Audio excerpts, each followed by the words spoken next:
Hello, everyone.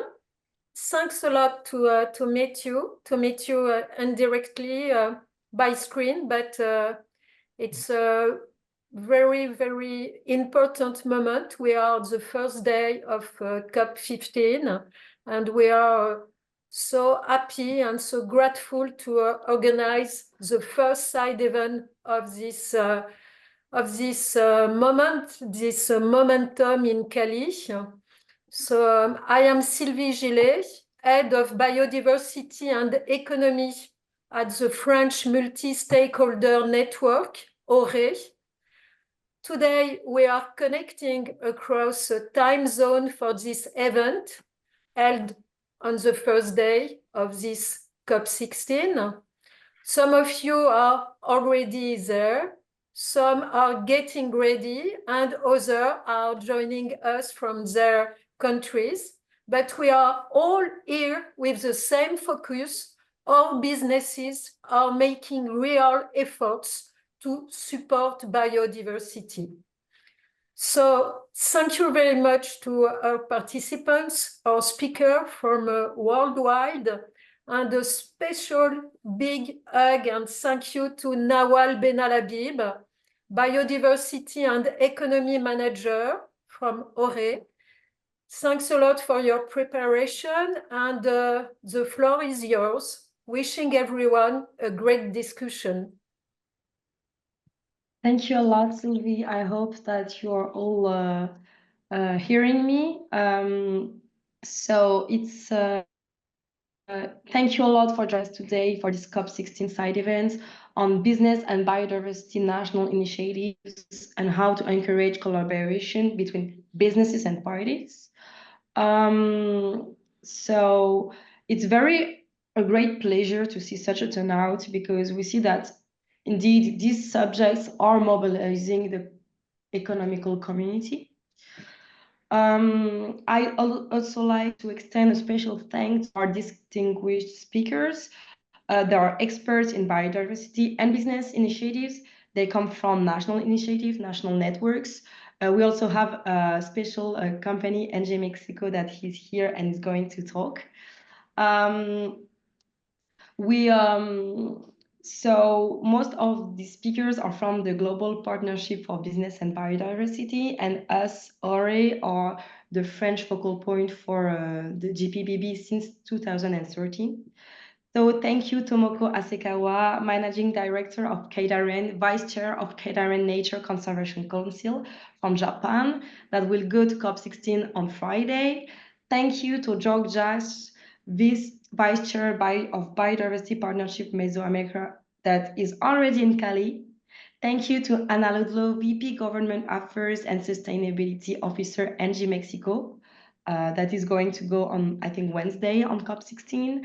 Thank you to Vanessa Pereira, from Head of Biodiversity of CBDS from Brazil, and that is currently in Cali too. Thank you to Jerome Kieselewicz, Project Director at the European Business and Biodiversity Platform, and also Sustainable Finance Director at ICF. And last but not least, Leslie Wilson, Policy and Engagement Lead of IEMA in UK. Without further delay, let's start. During the session, we encourage you to engage with our speakers. You can post your questions directly in the chat, and you will have the opportunity to ask your question live at the Q&A session at the end of the event after the roundtables. So maybe to address the agenda on the next slide of the event, so you might have a better view of how it's going to be. The first roundtable will be about international perspectives on links between business and biodiversity, how to have a global perspective on how companies are engaging on the biodiversity matters. Then on the second roundtables, we are going to see how national initiatives and network can mobilize companies about biodiversity with specific case studies. And for the third part, we are going to have a feedback from Engie Mexico to see how can companies effectively collaborate with both local and global stakeholders. then a Q&A session, and at the end, we are going to demonstrate the new French Business and Biodiversity platform that was made by ORÉE with the support of the French Agency for Biodiversity. We're working on this project since for 1 year, so it's a big achievement, and we launched it on the national level 3 weeks ago, and now it's the international level. And then maybe some open remarks about COP16 and this side event, or maybe I will talk about ORÉE first. So on the next slide, you can see that ORÉE is a multi-stakeholder network. We have around 200 members with around 100 companies from all sectors and all sizes. We also have local authorities in our network, environmental NGOs, and we also do participate in institutional organization. For example, we work closely with the French Minister of Environment, the French Agency for Biodiversity. We also stand on the National Committee for Biodiversity that was consulted upon the French NBSAP published last year. We are also partners of the French voluntary initiative addressed to companies for them to submit a biodiversity action plan, which is held by the French Agency for Biodiversity. And on the international level, we are the French focal point of the Global Partnership for Business and Biodiversity, which is an organ of the CBD. We are also closely working with Business for Nature. We are following the works of TNFD, so the Nature-related Task Force for Nature-related Disclosures. We are partners of SBTN too. And for COP16, ORÉE is leading a delegation of 12 companies. So we have Accor, CDC, EDF, Engie, LVMH, Michelin, Veolia, Vinci, and so on. And we have also Janus, Printemps des Terres, IRM. Maybe some of them are connected right now, so I say hi. And then to talk a little bit more of the context of this side event on the next slide. Today marks the opening of Biodiversity COP16, and it's very encouraging to see the business community once again demonstrating its commitment and mobilization. This reflects with the momentum created by the Business for Nature statement that was signed by 230 companies. With a focus on Target 15. The key expectations for this COP16 is the submission of NBSAP, with today only 34 parties that had submitted their NBSAP. So it's constantly evolving, as you can see on the slide where it's written 31 parties. There are three focus for the COP16. For example, there is the financing and the role of a private actor, the implementation indicators to see how NBSAP are implemented in various countries. And there is also the question of DSIs with the share of benefits of genetical resources. Given this context, we felt that the opening of this COP presented an ideal opportunity to organize a side event focused on fostering collaboration among diverse stakeholders. Our goal is to ensure that the business voice is heard and to broaden the scope of corporate engagement in biodiversity efforts. During this side event, we will specifically address the role and actions of national initiatives dedicated to mobilizing businesses in support of biodiversity. These initiatives often take the form of business networks or coalitions of biodiversity experts. And then we wanted to schedule this side event at the beginning of COP16 in order to facilitate exchanges and discussions throughout the 2-week conference. So thank you a lot. Now that I have set the context, let's move on to our first roundtable, where we will explore these actions taken by various countries to integrate business and biodiversity. So for our first roundtable named International Perspectives on Links between Business and Biodiversity, I thank a lot George Jacques, Vice Chair of Biodiversity Partnership Mesoamerica, and Jerome Kizilevich, Project Director at the European Business and Biodiversity Platform and Sustainable Finance Director at ICF. Thank you a lot for speaking today. Maybe to kick off this roundtable, I start by asking each of you, based on your overview of various national initiatives, what trends emerge? What types of initiatives are most often undertaken to evolve companies? Don't hesitate to present yourself and to introduce yourself and your organization. Yes, good morning, everyone.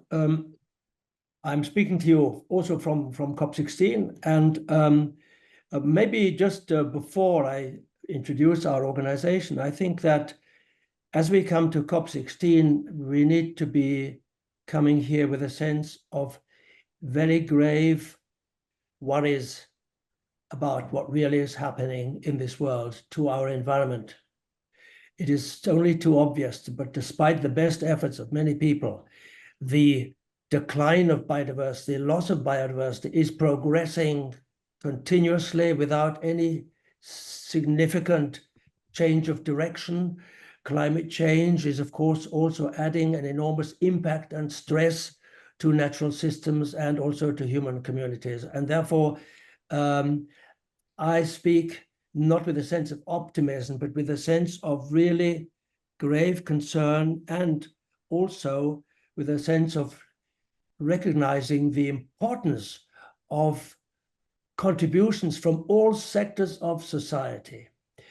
Let me quickly emphasize that our organization is still quite a young organization. We've just passed the 10-year barrier.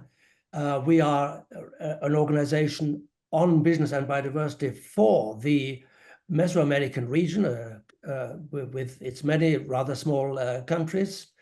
We've been a member of the Global Partnership, and I indeed have been the chairman of the Global Partnership in years gone by. So I'm absolutely delighted to have this opportunity to exchange and to express also a subject which is very dear to us, which is how we mobilize the participation of business, but of also many other sectors of society. Thank you, George. Maybe you will talk a little bit more precisely about it with your slides, and maybe Jerome, you want to introduce himself before it? Sure. Well, thank you so much, Nawale, and thank you, George, for, I think, this important statement that indeed should be in everyone's mind during these 2 weeks. So my name is Jerome Kishilevich. As you said, I work with ICF, and we support the European Commission with the management and coordination of the European Business and Biodiversity platform, which was a forum set up as part of the European Biodiversity Strategy to 2020, and then renewed with the European Biodiversity Strategy to 2030. And yeah, we've got the chance of having been in this landscape for quite some time. So maybe to already provide some views on your first questions around key trends. If you go to the next slides, I'll just say a few words on that. So, this curve that you see, the diagram there on the slide, is something we've often used to kind of frame the activities of the European Business Biodiversity platform. It's not ours, it's a sustainability S-curves, where it talks you through the different phases that sectors or organization can go through to transition towards a more sustainable model. And coming from inception to the first movers, and then to a critical mass, and then institutionalization. It shows a rather linear trajectory, which is not exactly like that in reality, of course, as we know. But we are obviously, since the platform was relaunched in 2013, and we started working with the Commission on that, the landscape has evolved a lot, obviously driven by the catastrophic loss in nature that we all know in the background. But so as that still is happening, organizations are indeed mobilizing themselves, and both from the policy side, the finance side, and the business side. And we do think we are slowly moving towards this phase of institutionalization where there is kind of a new level playing field created for the integration of biodiversity into business and finance and in policy making, of course. And I think some very recent trends observed, especially in Europe, concerning the first one is the move from really kind of a landscape which used to be very much voluntary to something that is now more and more mandatory. If we see at EU level the emerging regulation, such as the Corporate Sustainability Reporting Directive and the underpinning reporting standards that are now also covering biodiversity alongside other environmental objectives, and then are really pushing companies to put their focus and attention on this topic. That's a really important switch in the landscape for all corporates operating in Europe and beyond. And that drives obviously other trends, such as the need to go beyond just initial understanding to really implement full understanding of what biodiversity and nature loss implies for a company or a financial actor, and how to implement action to decrease this negative impact and move towards positive impact, and what are the risks and opportunities linked to that, and supporting that the actors such as the platform, but also many others, as I'm sure you're all aware of, are moving towards more and more sector-specific and practical roadmaps and transition plans to support companies and financial institutions on that journey. And I think a few implications maybe of these trends. The first one, is that although we are moving towards this institutionalization phase, I cannot stress enough what George mentioned already around the fact that we are, it's not that we're far from success. We've not even started moving towards success, right? So it's still very much a strong need to move toward concrete impact and concrete change on the ground to stop the drivers of biodiversity loss, which is not happening yet. We need to be honest with ourselves. So it's a good news, but still a lot of work to be done. And I think another implication of these different trends that I want to stress here, given the nature of this group and the focus of today around partnerships, is that this transition also means that there are more and more new actors and players that will be are getting involved and will be needed to push and continue to move towards that transition. If you think about corporates, it's more and more corporates, of course, but more and more like new types of corporates, new sectors, smaller players such as SMEs, but also all the surrounding environment. As got regulation now in place. The lawyers will start having a role to play, and that means we need to also bring them on board of this complex topic, but also others such as accountants, auditors, etc., etc. So I think that's another element to keep in mind around the new type of actors that will have to be integrated into this discussion going forward. Thank you a lot, Jerome. And I think that George can tell us a little bit more about the trends he saw emerging with these national initiatives linking business and biodiversity. Maybe you want to talk to present us your positive incentive collaborative project where ORÉE also took part. Yes, thank you very much, Nawale. And let me start by saying that when you read the Global Biodiversity Framework, you find 12 words related to the subject of positive incentives. Scale up positive incentives for the conservation and sustainable use of biodiversity. Now, this I see as view as an incredibly important part of the entire movement.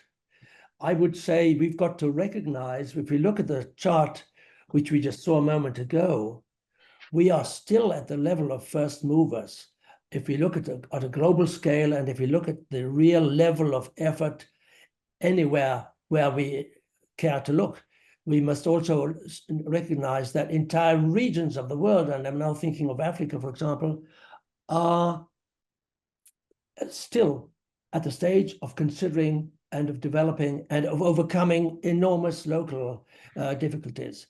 So what we have done is let me just move on to the next slide to explain briefly what we understand as positive incentives. Positive incentives are actions which encourage the voluntary participation and contribution of any members of society towards the needs and the challenges of the loss of biodiversity. This was presented to the annual meeting of the Global Partnership a year ago, and we found among the members some good support. We formed a steering committee, and I'd like to mention my colleagues on our small steering committee of 4 from Costa Rica, the Alianza, our member, a very active consultancy, from the US, Wildlife Habitat Council, which many of you may know, has developed some remarkable initiatives of working with landowners in the US. And also, we were very fortunate that we have a representative of the Secretariat of the Convention on our team. So between the 4 of us, we have conducted 27 meetings, and we have assembled examples of effective positive incentives from around the world, which have produced a collection of 27 case studies from 14 different countries. And here, when I speak about results, you can see that these are being published this week on the CBD website. And I believe that they will provide a very first but very valuable contribution to the dialogue as to what is possible, what good examples are there, and what else do we need to do. And furthermore, we are also holding a side event on Thursday of this week, to which all of you are very welcome. It's at 6 p.m. in Plaza One. And here our title is Positive Incentives, Key to Progress. Key to Progress is, for me, a very important part of this discussion, because we must find ways to move society and all participants in society towards participation on this difficult journey. Thank you, Nawale. Thank you a lot. Now, maybe in the continuity of your presentation, for you, what were your aftermath of this initiative, and what are the most impressive examples of synergy created to engage companies that you found? So I will let you continue and tell us more about what you found out with your benchmark of case studies. Yes, thank you very much, Nawale. If you would take us back to the chart of what have we learned. First of all, I think we have, would you take us back to that chart a moment ago? Next slide, I think, yeah. Slide, yes. The enormous value of collaboration among like-minded people and organizations in this matter.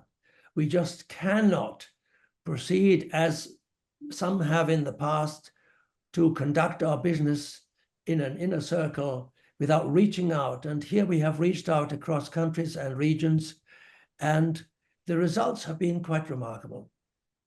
We have found that there are the most extraordinary examples to be detected and to learn from in many different places. But we've also seen the value of sharing experience and learning from one another. And I believe that for the global partnership is a continuous challenge to build on this experience and to continue to exchange and learn from one another. The potential, and I will also say enjoyment of collaboration in a spirit of partnership is in itself a very valuable personal and collective experience, and something which we should work towards.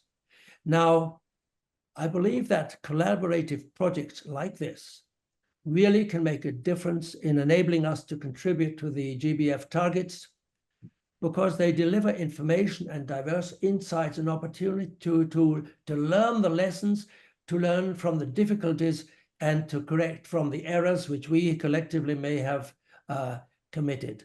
So our lesson and our call to all at COP is, let's collaborate, let's exchange experience in a way which is unselfish, and let's be quite certain that we remain on a high level of objectivity and very critically in view where we stand, because the truth is very different from our fond expectations. Thank you. Thank you, George. Do you want to talk a little bit more of the next slide, maybe with the challenges and solutions? Maybe, yeah, I think you can go ahead, and then we'll give the floor to Jerome to close this roundtable. Yes, thank you, Nawale, for this opportunity. Working with business and involving businesses is a terrain of many challenges. When you invite businesses and convene businesses to join in this kind of effort, what kind of obstacles are you likely to find? First of all, the headline is, of course, the term sustainability. And what you even often find is the answer, but we already have a sustainability program. We are doing this and that. Why should we now embark on another quite difficult subject of biodiversity? So that is the internal debate which needs to happen within companies to determine their relationship to biodiversity and the importance of contributing to the conservation of biodiversity.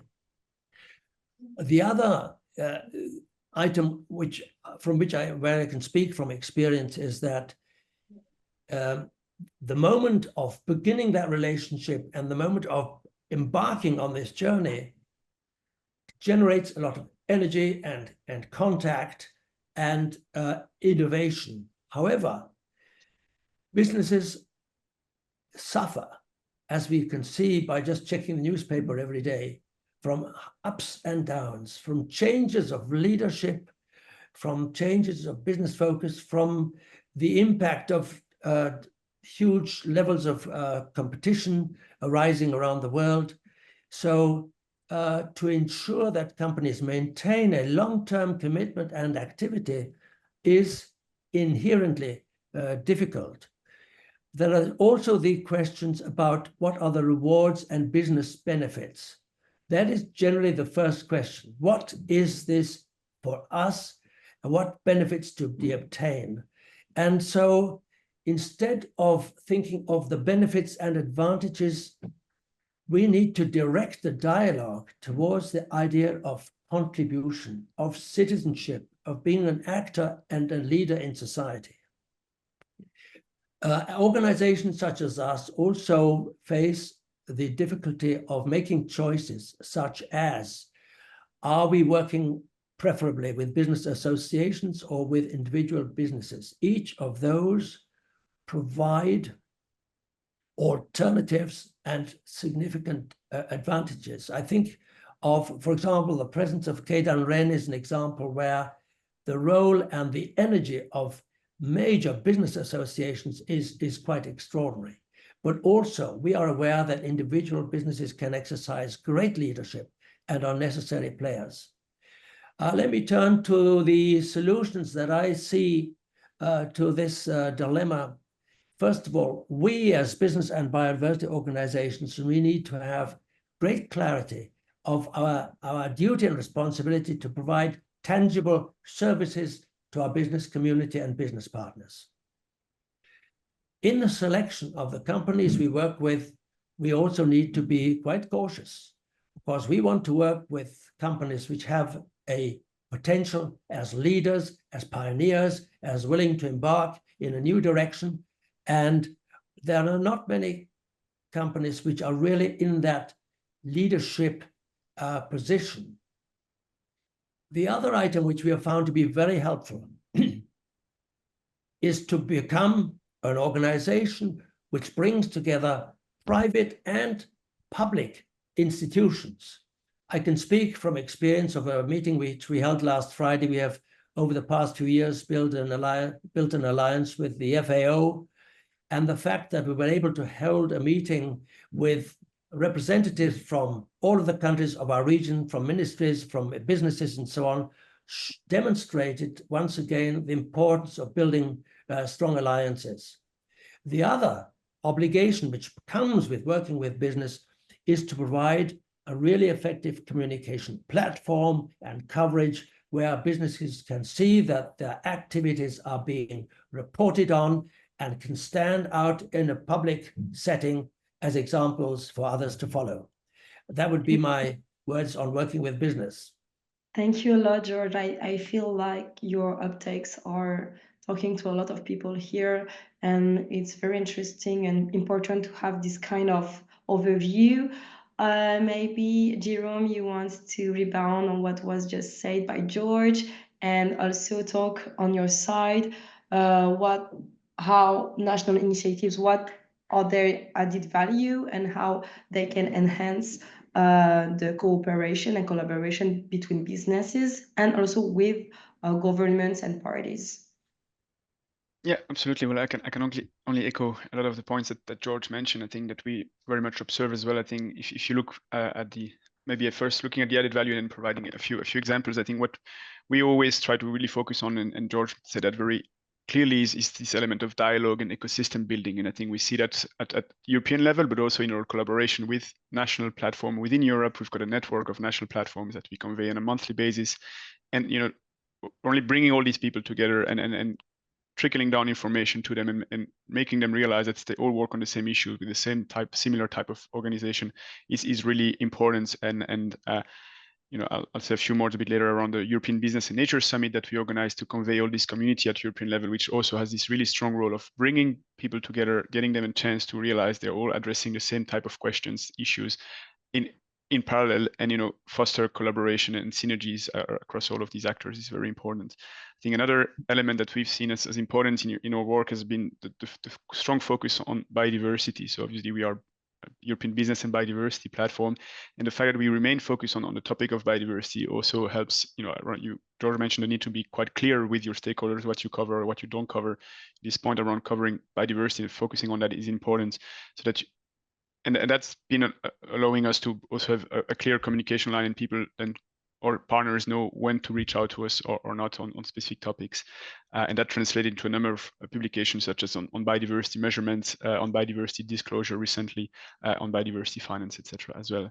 And then finally, I think the point that was also mentioned by George is around the policy interface. And there, I think it's also an important focus of the platform. Obviously, the European Business and Biodiversity platform is fully financed by the European Commission, and it provides this space for dialogue between different type of organization on emerging policy files, but also giving a chance for progressive business pioneers to really demonstrate to policymakers that there are businesses that are taking this leadership position, that are taking these responsibilities, and demonstrating how more progressive practices can be put in place.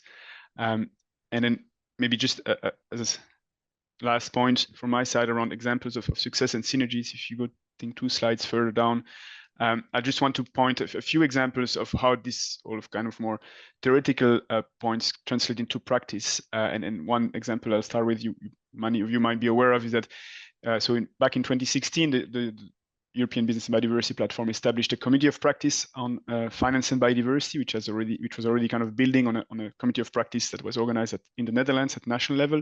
So we then organized something similar at EU level, and then a few years later, the member of the committee of practice decided, well, we actually need to go further and we need a commitment framework, and they initiated the Finance for Biodiversity pledge, which then transferred into the Finance for Biodiversity Foundation, is now a major actor. So I think that's a good example of how a platform can act as building an ecosystem, gathering pioneers, and then letting it actually evolve further on its own.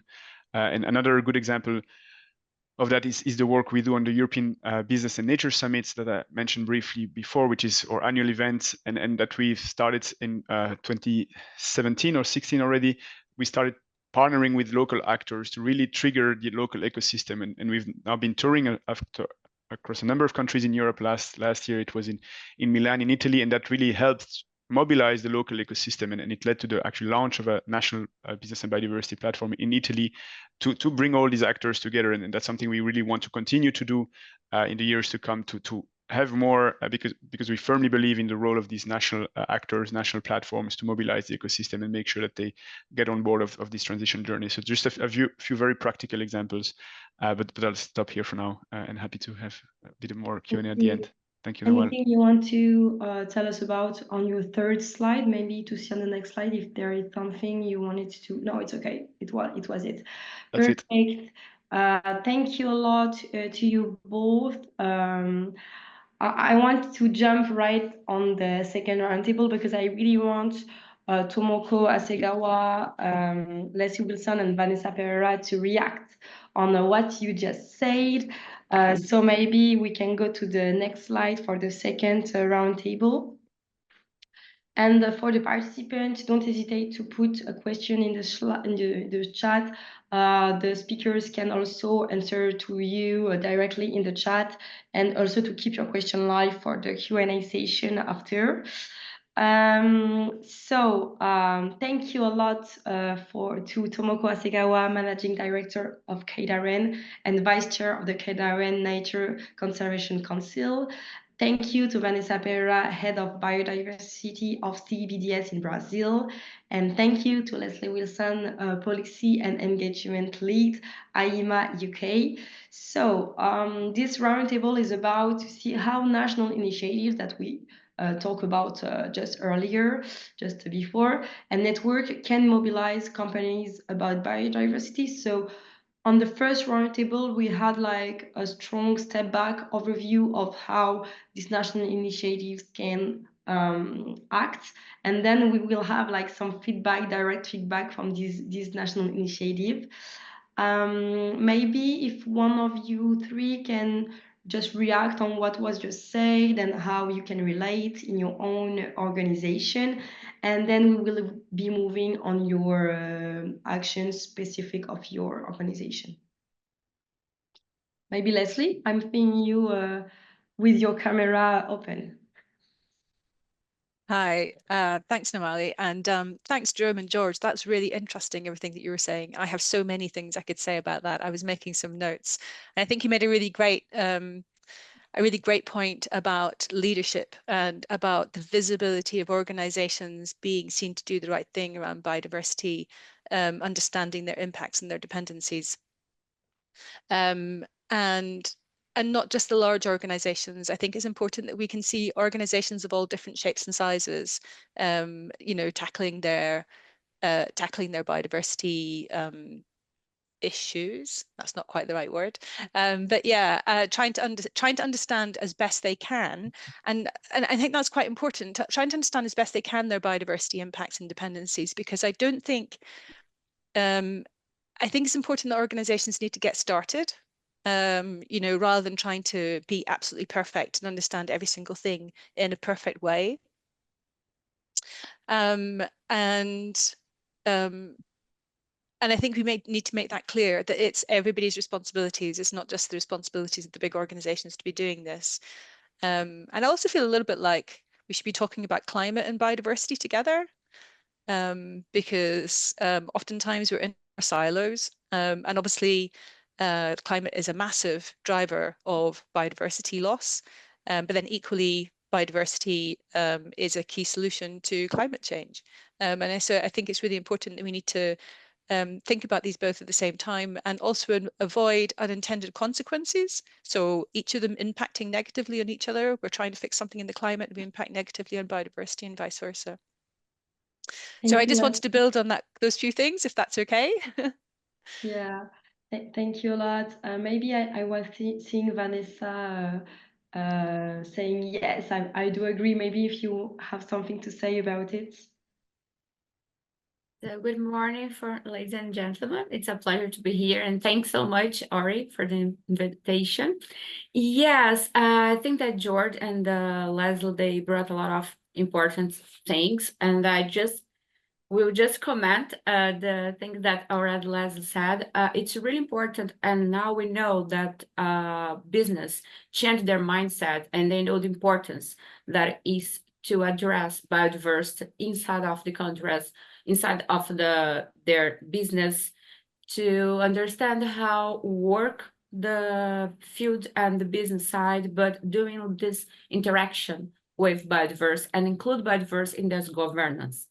And what we can say about the Brazilian business that I represent, they already know this importance, and they are doing a lot of things to it, but it's really important, and they recognize the importance of the GBF, and it's specific to address and to change the economy transition for more green economy and in the nature positive actions. But it's really important for companies to do a lot of capacity building, to understand better how they can use the metrics and methodologies to do the measurement of their impacts.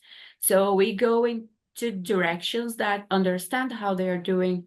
They recognize the importance of target activity, but they really need to start. I think that Leslie brought a lot of important message here. So it's hard, but you have a lot of informations and international methodologies, international framework that you can start it. And this is most important things. You start with that and engage with the national governments of your country to help them how to understand that they can implement the target 15. We will help a lot for us to change and grow further in the direction. Thank you a lot, Vanessa. I think that now I want to give the talk to Tomoko Asegawa. Maybe you can rebound on what was just said, and we also can show your slides and let you introduce what is Keidanren doing for biodiversity. So Tomoko, if you are with us, I invite you to take to open your mic and tell us a little bit more. Thank you, Nawale, for your kind of introduction. I actually very much agree with Jerome, but it said that the stage of understanding is shifted to the implementation. And also, I also very much agree with George that collaboration among like-minded parties, and value of sharing good experiences and learning from each other is very important. That is what we are doing at Keidanren. So let me show you some slides. Could you show the slide number 1? Yes. I serve as a vice chair of the KNCC, Keidanren Nature Conservation Council of Japan, which was founded in 1992 in the year of a Rio Earth Summit. And since then, KNCC has been promoting various initiatives to support nature conservation activities, both in developing countries and in Japan, and to promote corporate nature conservation activities. And at KNCC, we believe creating a virtuous cycle or positive cycle of biodiversity and natural capital conservation activities is very important, as shown in the figure in the middle. Corporate efforts on biodiversity leads to higher evaluation of corporate values from investors, attracting more investments, which enable companies to implement more activities in biodiversity. And to accelerate such virtuous cycle, KNCC is taking initiative to promote biodiversity-related activities and innovative goods and solutions by sharing best practices, as said by the George. Could you turn to the next slide, slide 2? Could you skip to the next slide? Yeah. KNCC is working hard to promote corporate biodiversity conservation initiatives through what is called Keidanren Initiative for Biodiversity. In 2024, 351 companies and organizations participated, containing 192 individual corporate examples of biodiversity conservation activities. At KNCC, we also make efforts to implement understanding of TNFD. KNCC is one of the conveners of TNFD Consultation Group of Japan. KNCC has hosted a series of seminars and workshops aimed at improving understanding of the TNFD framework. As a result, 80 Japanese companies and financial institutions have been registered as TNFD early adopters, giving Japan the highest number of any country in the world. As for the main levels for mobilizing companies, I'll share key findings from our latest survey on Japanese corporate efforts on biodiversity and nature positive management. The most common motivations and reasons for working on biodiversity were national and international norms and social concerns, followed by management philosophy or management priority. Based on this result, I could say providing concrete criteria for action and decision-making by government and increased social momentum could be an important driving force for companies to take more actions. Furthermore, the most significant growth cited for the reason to engage in biodiversity issues but requests from investors and new business opportunities. Japanese companies are facing growing demand from investors for disclosing information on biodiversity and natural capital as part of ESG investments and sustainable management. In addition, recognition of competitors' success stories also serve as a stimulus for management. So visualizing such competitors' success story is also an effective lever for promoting more corporate actions. Thank you. Thank you a lot, Tomogo. That was very, very interesting. Maybe we can go on the next slide and let Vanessa present what they are doing at CBDS and how in Brazil, the Brazilian community of companies are mobilizing. I let you the floor, Vanessa. Thank you. And thank you a lot, Tomoko Asegawa, for your speech. Yeah, next slide, please.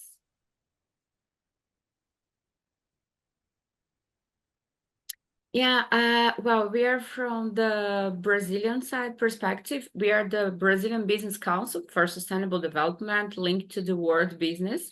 We have more than 110 companies that are our member, and we work in this agenda from the last 27 years with different fields, biodiversity, climate, and others.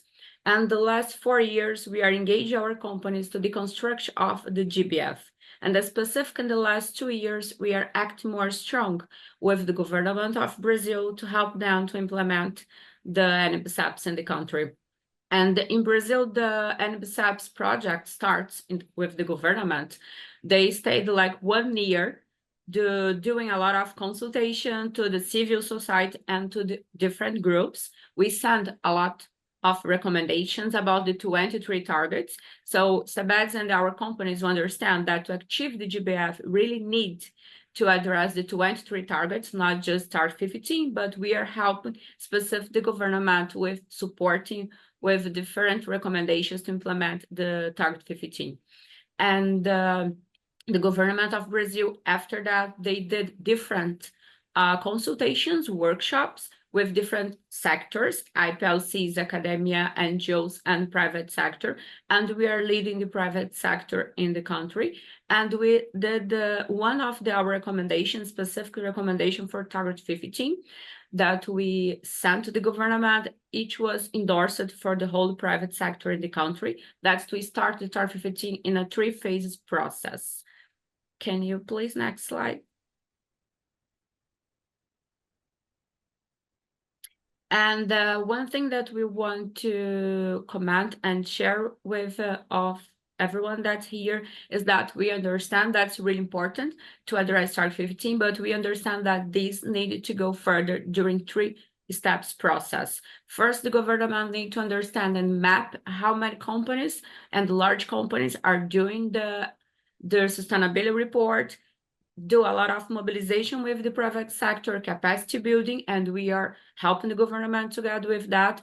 After establish the standards and do the link with the international standards, 10FD, it's one example, as Kaden said, and the SEBEDS is the convener of the consultation group of 10FD in Brazil. And second, the government of Brazil, we start and implement the national reports. Next slide, please. And to help the government and companies to understand how they can measure and understand better about 10FD, we support the companies with a lot of technical webinars and different kinds of capacity building. And we are pilot 10FD together with 20 of our companies that is split in 3 major sectors. And we have partners, and we are doing that through. Next slide, please. 3 major groups.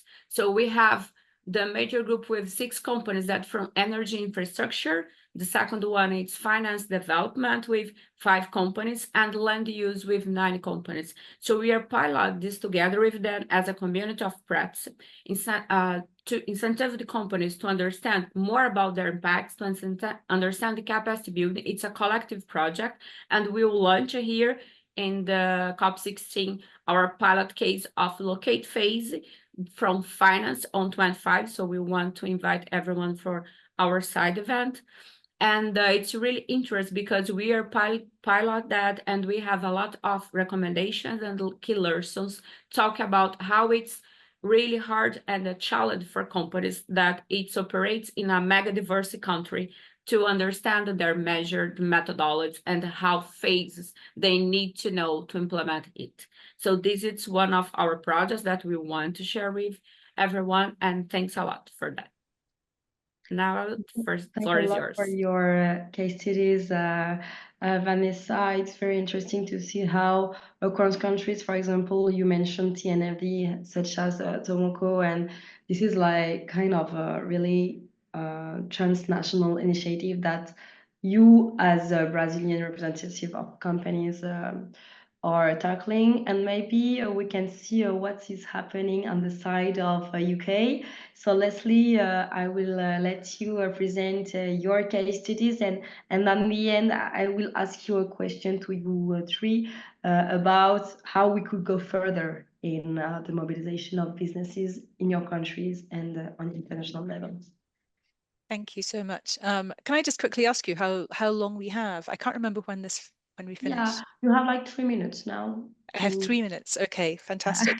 First, I'm just going to say thanks so much, Vanessa. Can you please send a link to that side event? And then also, I really love the idea that that you put together what you want Target 15 to be, what you want it to look like from your government. I like that way around that you're thinking.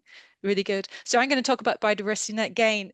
Jerome mentioned earlier about the business policy interface. And so I'm going to take a slightly different perspective. So this is something that our government introduced, biodiversity net gain, came into force in England this year, and it mandates all developments of almost all sizes. So anything from a small house upwards, they have to have 10% more biodiversity over the next 30 years than they had in 2020 on that piece of land.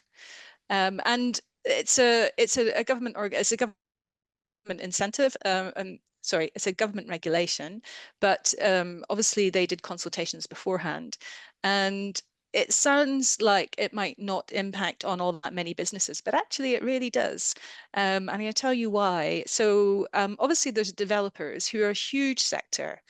And then also, of course, landowners and other stakeholders such as consultancies and ecologists, people offering ecological services. A lot of the NGOs are finding things happening out of this as well. And I'm going to tell you why this is. I'm trying to tell you really quickly why this is happening.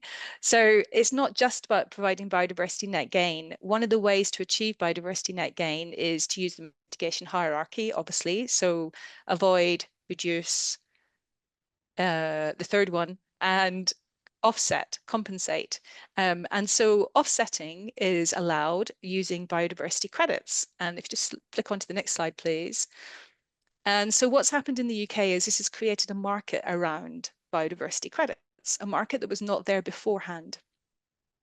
And in 2023, as part of the UK Green Finance Strategy, the UK government also produced a paper on nature markets, saying, okay, well, we can have biodiversity markets, but we could also have water quality markets. We already have nutrient markets in the UK for offsetting nutrient loads into water. But their paper also says we could have salt marsh credits. We could have soil credits.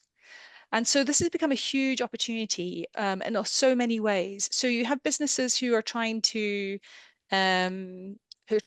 achieve nature positive. One of the things they can do that by is offsetting. And so creating a nature market where offsetting different types of nature might become possible is a really interesting opportunity. Now, just to be clear, all we have currently is biodiversity credits and nutrient credits in the UK. But what I find interesting is that they are exploring these other options, and then how that can then be used by, as I said before, by businesses rather than just to meet the mandates required by the government in relation to buildings. And of course, there's the issues around, there's also the option to do stacking and bundling on nature credits as well. So you can have carbon credits as well as biodiversity credits. Yeah. And I'm going to be quite short because I only had 3 minutes. But this is more of a thinking presentation about what the opportunities are, and that it's not always business who are creating opportunities. It's sometimes the government are creating opportunities for business to get on board with. Thank you, Leslie. And as Sophie Menard just said in the chat, we have in France, and it's like an international panel, the IAPB. I don't know if you've heard of it, that is tackling the subject of the nature credits. So thank you, Sophie, for your sharing. Maybe a last question to all three. So that we saw that what you could do as a national network in your organization and country, what synergies could be created, what levers could help national initiatives to go further, to mobilize more companies, how there could be more links with public authorities. I think that you have tackled this issue in part of some of your presentation, but if you have a last words maybe that you wanted to insist on, I invite you to do it. So Tomoko, Vanessa, or Leslie, you are free to. I can go first. Yeah, okay. I think the point, I already put this in the chat box, but the thing is that if we don't have the right skills to make things happen, then things won't happen. And what I mean, yeah, and so one of the things that we're doing is we've written to the presidents of both COPs. We have a campaign saying, you need to make a skills plan. We're pushing the UK government to create a skills plan also. To make sure that we have the right skills in place. And I just think that's so important and something that shouldn't be forgotten. It's not mentioned very much in the capacity building within the NBSAPs. And I'd like to see a little bit more of that. That would be my last word. Okay, thank you. Maybe a last word for Vanessa and Tomoko, like 2 words or synthesizing what you want to say, so we can go to the Engie presentation. If you have some, if not, it's okay. Yeah. Oh, sorry. I want even to add, I think that what Leslie said, that's really important, the message that we are doing, working together with the government of Brazil and others actors, is that to act in a multi-sectorial actions. So it's really important for companies to engage with NGOs, to engage with academia, IPLCs, to work together in that direction, to really implement the GBF and help countries and companies to understand about their measure impacts, and a lot of capacity building too. Thank you, Vanessa. From me, for your reference, I'd like to introduce Japan Conference for GBF platform for enhancing collaboration with public authorities and private business.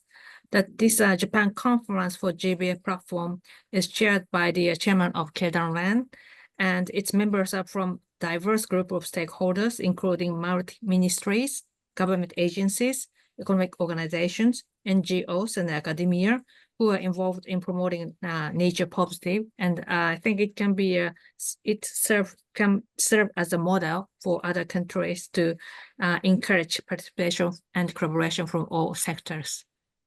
Thank you a lot. Don't hesitate to share the link in the chat, maybe if you can do it. So without further ado, we now turn to a practical business perspective to complement these national insights. On the next slide, you can see our next speaker. So thank you a lot, Anna Ludlow, VP Government Affairs and Sustainability Officer for Engie Mexico, to talk with us today. So this speech will be about to see how companies can effectively collaborate with both their global and local stakeholders. So Anna, after you introduce you, I wanted to ask you a question. At the Engie Group level, how is the commitment to biodiversity being pursued, and what role do networks and national initiatives play in your action for biodiversity? Thank you very much, Nawale, and thanks to ORÉE for having Engie in this roundtable. Well, Engie has been engaged in biodiversity for a long time. Its commitments are part of the process of integrating nature into the group's strategy, roll out across various businesses, and the development of the new projects. This approach began in 2010 with the introduction of Engie's first biodiversity guidelines, drawn up as part of its partnership with the French IUCN Committee. In 2023, Engie strengthens its commitments in Act for Nature International to better contribute to the objectives of the Kunming-Montreal 2030 roadmap and to embark on and contribute to the global positive nature trajectory. Engie has committed to developing biodiversity-related action plans for all its priority sites. We consider sites in or at less of 15 kilometers from the biodiversity-sensitive or protected areas. And it was drawn up in consultation with relevant stakeholders. And we also introduced ecological site management for all its industrial sites activities towards 2030. All projects are subject to a biodiversity analysis applying the avoid, reduce, compensate sequence in consultation, obviously, with stakeholders, avoiding negative impacts in biodiversity-sensitive zones and protected areas, and aiming for a net gain for biodiversity. The group is also acting simultaneously on the challenges of climate change and biodiversity by implementing nature-based solutions in line with the IUCN global standards in the territories where we operate. Engie is also committed in collaboration with the stakeholders concerned to contribute each year to the preservation of the Ramsar list wetlands in the geographical areas where we operate. Engie has been benefiting from the expertise of its partners on biodiversity, such as the French Committee of the IUCN since 2010 and the UNEP WCMC Proteus program since 2022. To share practices, experience, and expertise on nature-related issues with its peers, Engie is a member of various working groups, including obviously ORÉE, the IUCN French Committee Business and Biodiversity Group, the EPE, Companies for Environment, and more globally through the World Business Council for Sustainable Development. And during the last two roundtables, the commitment to biodiversity involving stakeholders was already highlighted. The discussions focus on the importance of collaboration between the businesses and the stakeholders to achieve really diversity goals. Engie is an active user of the new Business and Biodiversity platform developed by ORÉE, Biodiversity and Economics team, and it is designed as a new space for French economic players and is aimed to all businesses. It doesn't matter the sector size or maturity. It provides the essential resources needed to adopt a pro-biodiversity approach. Engie has disclosed publicly its nature strategy through its Now for Nature, the joint global campaign for business for nature, to bring together all businesses to act on nature and to contribute towards a nature-positive world by 2030. Engie also participates in national initiatives as the French National Biodiversity Strategy. And in 2024, Engie took part in the mobilization of players in the economic sector to contribute to the implementation of the national French biodiversity strategy. This involves working among energy sector players and participating in the elaboration of sectorial recommendations released in 2024. Those are some of the examples of what we have been doing so far within Engie, Nawale, that I can share with you. Thank you a lot, Anna. And the second question I wanted to ask you, it was to know at your level at Engie, what are some examples of local projects undertaken in support of biodiversity? What interactions have you had with your local stakeholders like communities, associations, networks, and what have been the main challenges encountered? And also, most important, what levers have been mobilized? Maybe we can see the next slide for this part. Yes, thank you. Well, these are two of examples that we would like to share with you. The first one is regarding the regeneration of mangroves in Abu Dhabi. We have been working here with a local startup, which is called Distant Imager and the Energy Agency of Abu Dhabi. The idea is to regenerate the mangroves and obviously to contribute to the country's net zero strategy. And this has been done using drones and technology to achieve a really good ecological impact. So far, we have a success rate of 40% in the last year of the mangrove trees that were planted. And this has been obviously done in collaboration with our stakeholders to achieve really a really good result. And in the next slide, we are sharing also on the regeneration project that we are working on in Brazil. This is close to our hydroelectric plant in Passo Fundo, and the idea is to enhance resilience, efficiency, and the sustainability of the rural properties. We have been working with 17 rural producers, and we involve more than 10 experts, specialists in agronomy, biology, ecology. And what we are doing is to training on the initiatives of this restorative agriculture, and obviously sharing on the best practices. The results are shown on the right side. On the first year, we have a decrease on the cost of 32% of the cereal, which is a really good metric. And we also have a removal of more than 1,000 metric tons of CO2 equivalent. In the second year, we have been assessing the criteria to try to push harder on the good results that we have. And there's the enhancement of the people, investment in the equipments needed to increase the crops for the next years. And I will say that regarding the main challenges that we have discovered in these kind of projects, Engie must better understand its interactions with nature. So the group has analyzed deeply the direct and indirect impacts and dependencies, as well as the risks of opportunities by every type of activity that we do. Globally, I can share that the main potential direct impacts are linked to the land, air, and water footprints of our industrial assets, obviously to the emissions of greenhouse gases and atmospheric pollutants, the water discharge and light pollution, and on the indirect impacts, they are mainly associated upstream with the extraction of raw materials and downstream with the recycling of the equipments.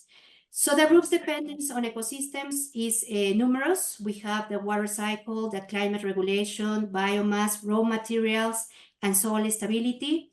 And we are still working on understanding better the way of how we can improve. And the CSRD is currently a constraining but structuring regulation that helps the economic sector to better align its strategic development activities to contribute to the global objectives of the Convention on Biological Diversity.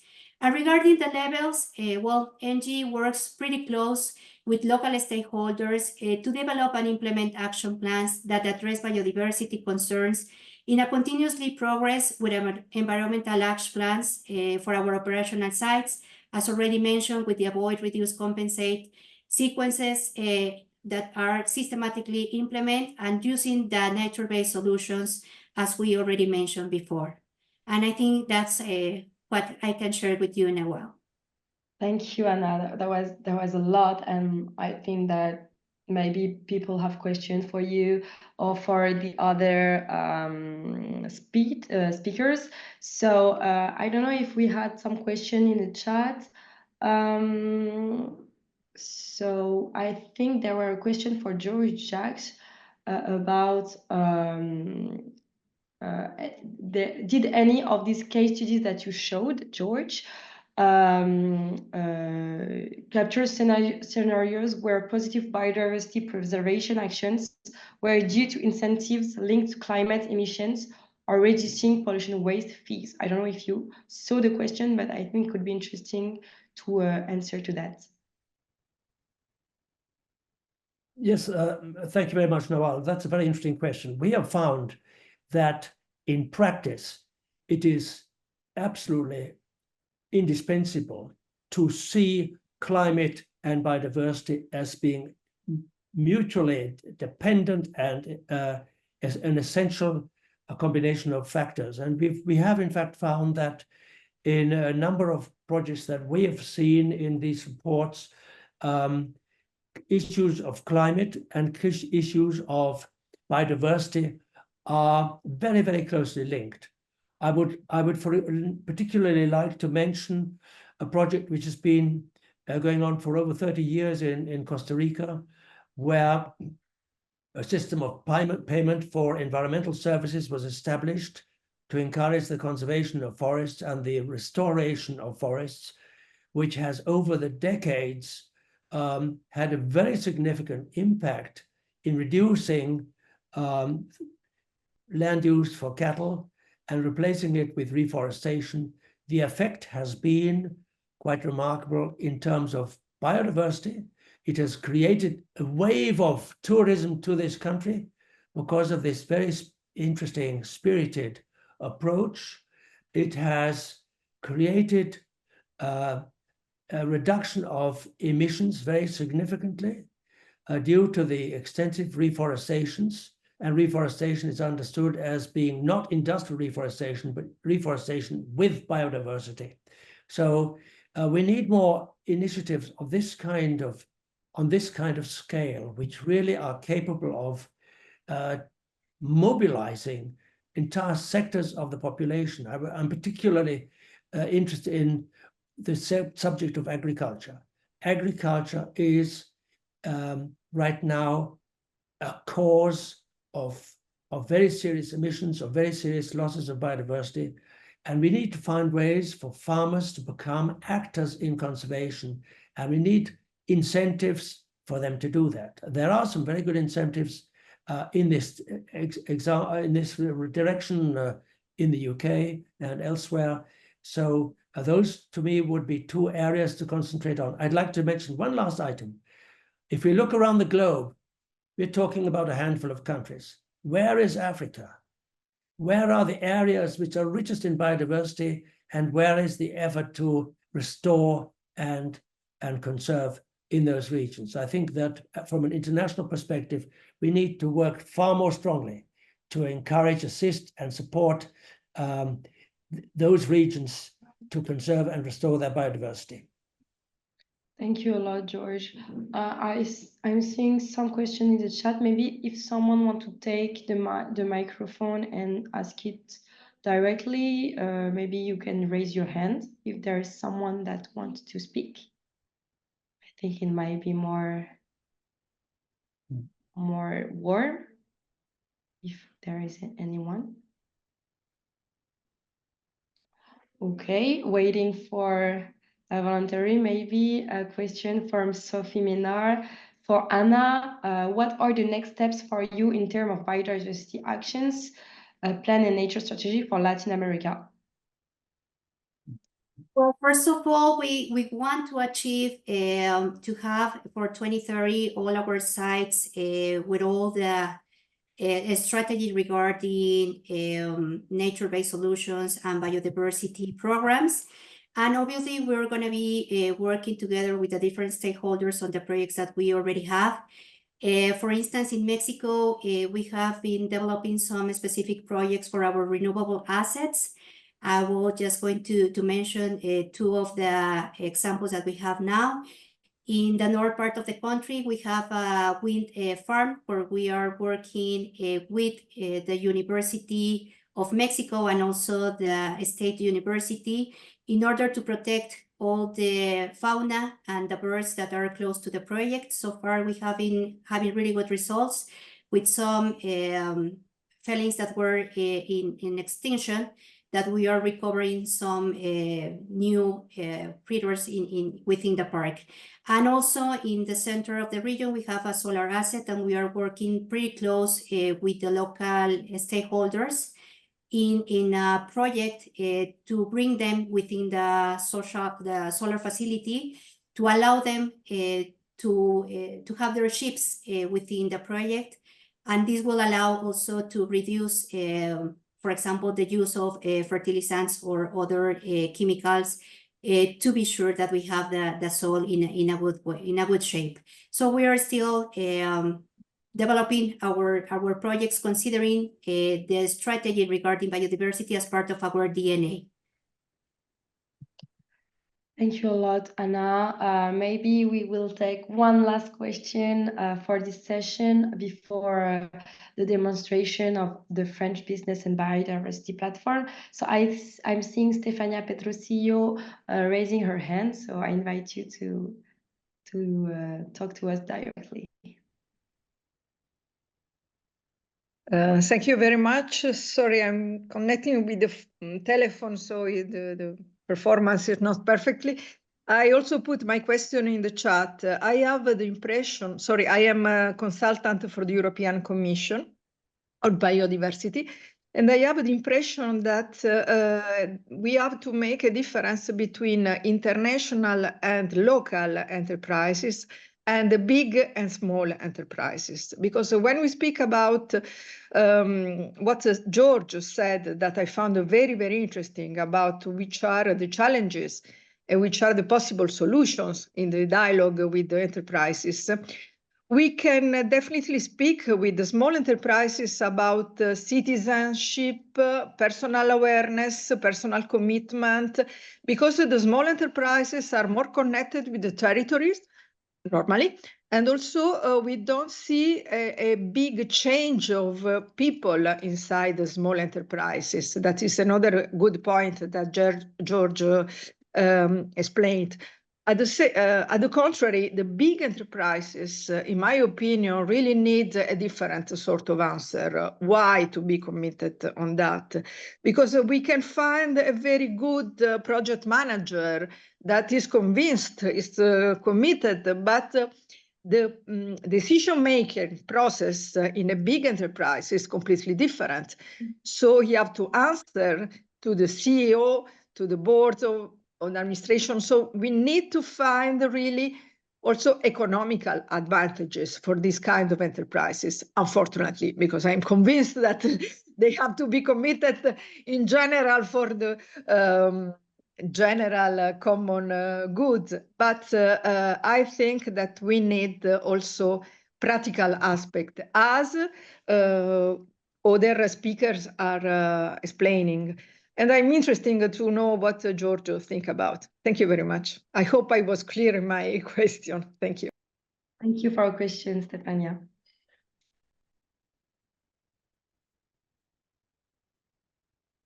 George, are you feeling like answering? Excuse me. Yes, absolutely. Very, very interesting comments. I think that the comment we just heard on concerning the value of working with small businesses is also very large. But I think we need also to think in terms of the dimensions of where we are investing our efforts.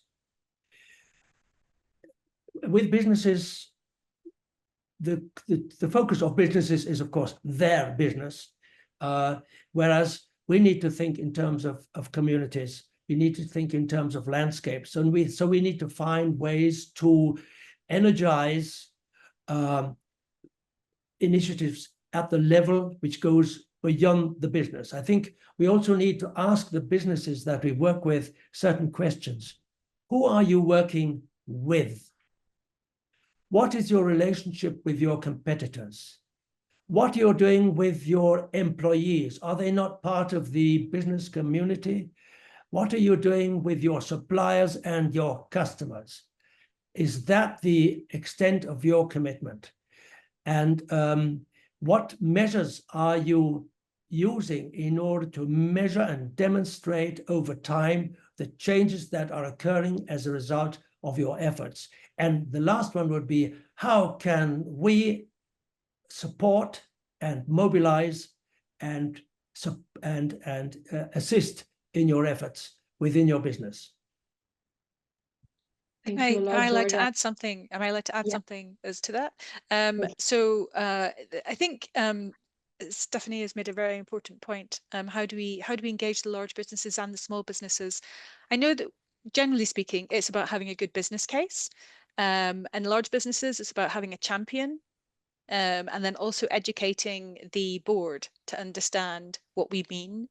And also presenting it in terms of risk rather than a nice to have, because that's what businesses are concerned about, is the risks to their organization. And George earlier talked about businesses often thinking about in terms of long-term risk. I would say that increasingly biodiversity loss is becoming a short to medium-term risk.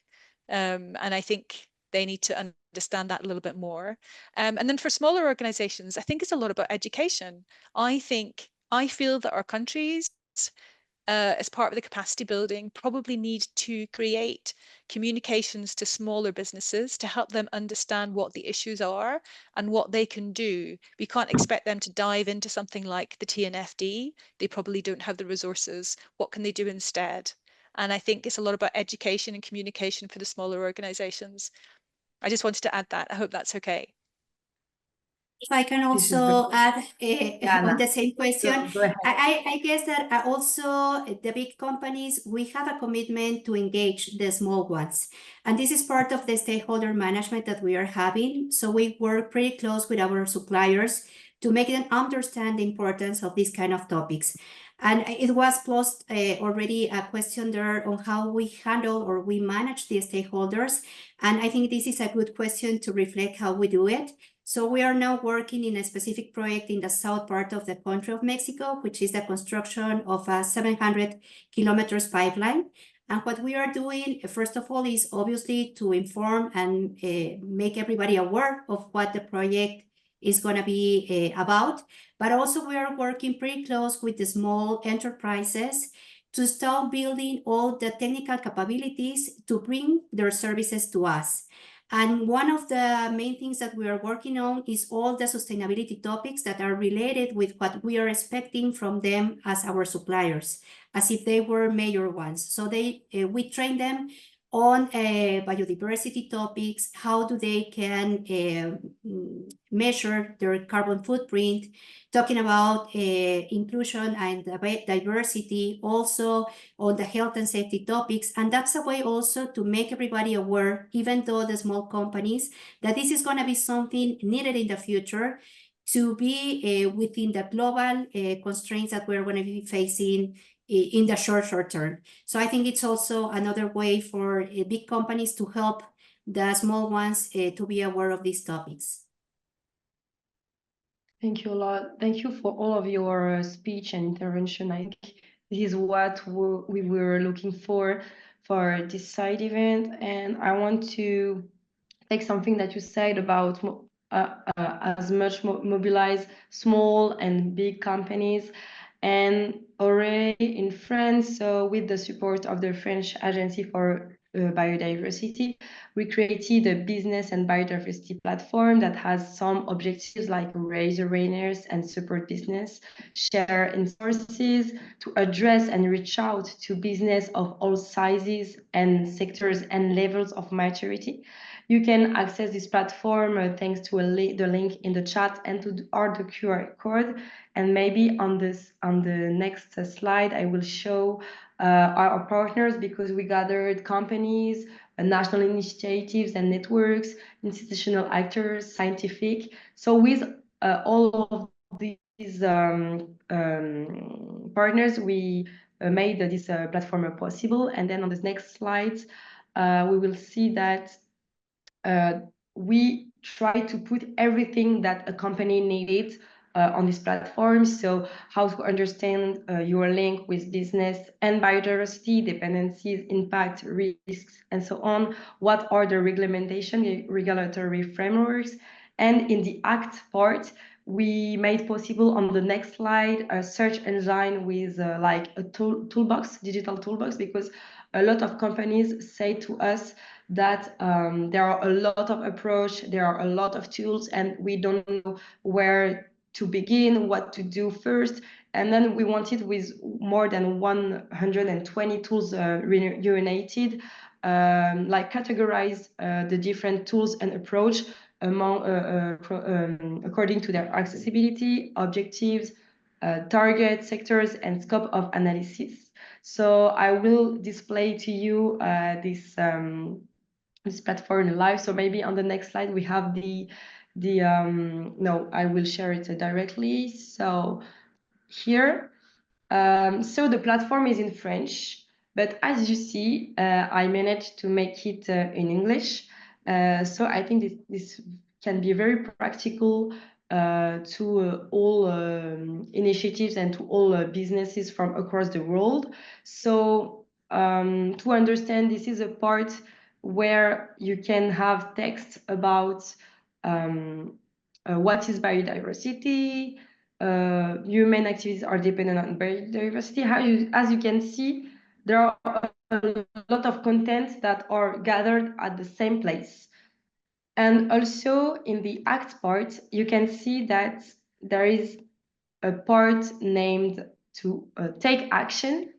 And then we have selected some steps for a business to take action. So this is very in order to address all business, from the one who didn't begin yet or already advanced. And in Equip Yourself, you have the search engine that is very interesting, because you can see, for example, SBTN, AACT, TNFD, IUCN, Natural Capital Protocol. I think all of these approaches are familiar to you. And we decided to put them all in the same place. And for example, if I only want the tools from the agri-food sector, you have them. And it's kind of similar to the TNFD toolbox that you see, but we narrowed it with the selection and the consultation of our technical committee that I presented to you earlier. So I will not go further in detail, but I really invite you to look in this platform and to see how you could get inspired, how you can know more, how you can discover some tools. It's a platform that was intended to the French community of business, but I think it could be very insightful for your networks to go and search a little bit on it.